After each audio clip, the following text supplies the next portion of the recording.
What's up, you guys? This is a video on the Beretta M9A1. This is my first Beretta. The Beretta is actually the first pistol I ever held. Age 12, I picked up a 92FS. And from what I remember, it just had this super heavy trigger pull, and I never got to know it. I moved on when I got older to 1911s, CZs, 2011s, and then 10 folios. And kind of found myself back at Beretta, and I want to do a couple things with this this build. One thing I want to do is try and improve the double action and single action trigger pull, and also the reset and all that stuff. And I got this, and it already has the Langdon trigger upgrade, so the double action is not bad at all. The single action also not bad. It still has some take up. I want to see if I can get rid of that, right? It has a nice wall and a brake. Measure the trigger pull. Double action. 7 pounds. Double action again. 7 pounds. Really consistent. And single action. It's like almost 3 pounds. 2 pounds, 11 ounces. 3.5 pounds. I was getting solid 3s before. Yeah, 2.7. So single action's about 3, double action's about 7, and want to try and improve that just a bit, not too light, you know. So I'm gonna work on, just doing polishing. I'm gonna polish the hammer.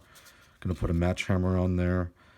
Swap some of the parts for MP3 parts. Also do some polishing on the sear, and just do a facelift. This is actually going to go through a lot of facelifting. I might change the barrel to an INOX barrel.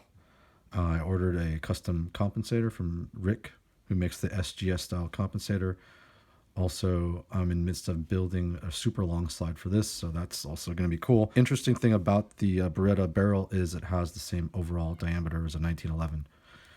So you can use compensators, especially clamp-on compensators, which you guys know I've been working on.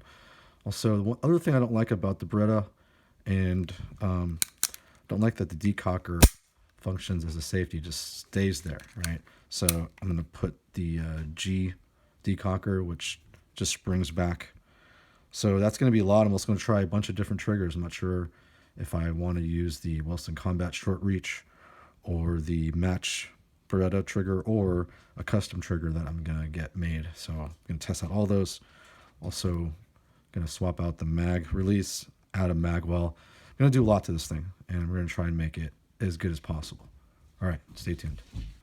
All right, I just completed surgery for the first time on my Beretta, and I have to say I'm really happy with the results so far. That was the first time I've ever really taken apart a Beretta and worked on it, and I have to say it's a lot easier than the CZ or Tanfolio, maybe even easier than the 1911. I'm just so used to the 1911. For me, that's the easiest, so this is kind of brand new. Let me show you what I did, and what I ended up doing is getting both the double action and the single action way down, so that's great. First thing I did was replace the decocker safety with just a straight decocker Series G, and that was probably the hardest thing to do. So now you can just decock the hammer and it flips right back. It doesn't stay into the safety, so that's great. Replaced both the takedown lever and the slide stop to stainless INOX parts, so it just has this nice two-tone look. Replaced the trigger with the 92X trigger, which is aluminum, and that reduces a lot of the pre-travel and post-travel. I find it's actually a really clean brake. It is reminiscent of the 1911 brake at the end when it's in single action, so that was very impressive. Replaced the grips with my favorite grips. I put these on a lot of my firearms. This is the Valkyrie Dynamics Cobra grips, so it just gives a nice kind of solid grip where your flesh can sink into the grip. Replaced the magazine release with an extended adjustable magazine release, which is really nice. What else did I do? Replace the hammer. It had an Elite 2 hammer. Now it has the match hammer. I also polished it, so it's really smooth. Replaced the recoil spring with a 9-pound recoil spring, and also put a shock buff. There's now a Magwell. So this is the Beretta Magwell, and it's okay. I kind of want it to be a bigger mouth, but What's really cool is I had Taylor Freelance, Robin sent me these base pads to kind of experiment with and see if the Canic base pads can work with the Beretta and with the Magwell, and they do. Totally great. So if you guys need base pads, these are really sexy, shiny aluminum base pads. They're totally compatible with all Beretta magazine styles, even the old style, which is thicker, the OEM aftermarket metal plate, the plastic plates, all of it. So Taylor Freelance is making totally compatible Beretta 92 or 90 series base pads. So it's really good. This is only the first part of the series because I know there's going to be more transformations. This is just the first one, and it was a lot that I did, so I wanted to make this first video as like a phase one. I'm going to end up changing the trigger to try a different one out because I'm not sure if I like all these triggers. I thought this would be too far forward, but it actually is perfect. And I'm telling you, it feels just as good, if not better, than my CZ that's totally Cajunized. And I'm going to do a comparison video when I'm done totally tricking this out to compare it to my best CZ to see, you know, kind of which trigger is better. Something else I noticed is the outside diameter of the barrel of Beretta is very close, if not identical, to 1911. So you guys have seen me put this clamp-on compensator that I helped design for the 1911 CZ series. This can slip right on. It just has to be adjusted a bit. So I'm probably going to have to open up some material for the guide rod to flow through. But what's cool is one of my plans is I'm going to get Barstow to make me a 7-inch extended Beretta barrel and have this function as a compensator and almost like barrel weight, right? Just like that competition series that Beretta made only 1,000 of. It goes for like a couple grand just for that kit. You can make your own kit with this clamp-on compensator and a 7-inch barrel, so that's pretty cool. I also plan on trying out Rick's SGS compensator, so that's probably the next video is I'm going to show you some range footage with that, and that's going to be sitting on here. I also have someone sending me a prototype, or just to see if it works, this kind of gas pedal that clamps onto the rail.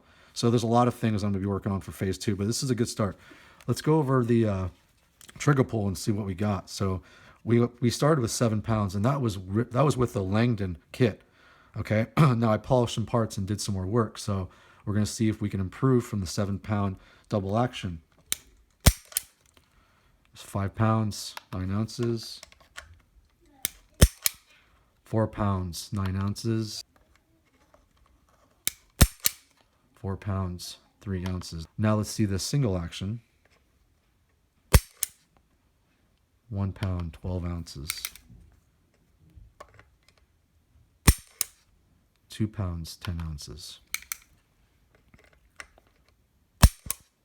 2 pounds, 4 ounces. 2 pounds, 3.8 ounces. So yeah, we saw a pretty nice change from the 7 pounds double action and 3 pound single action to 5 pounds double action and 2.5 pound single action, and it's really nice break. Like, so before you saw a lot of play. Look, there's very little play now. That's it. And there's a wall, nice crisp wall, glass break, no post travel. Look at the reset. The reset is also very short, clean wall, clean break. So I'm really stoked on this. You know, I've stayed away from the Beretta platform for a long time because of that heavy trigger pull, and I think I've just solved it. So can't wait to try this out and continue with the upgrades. Hope you enjoyed this video.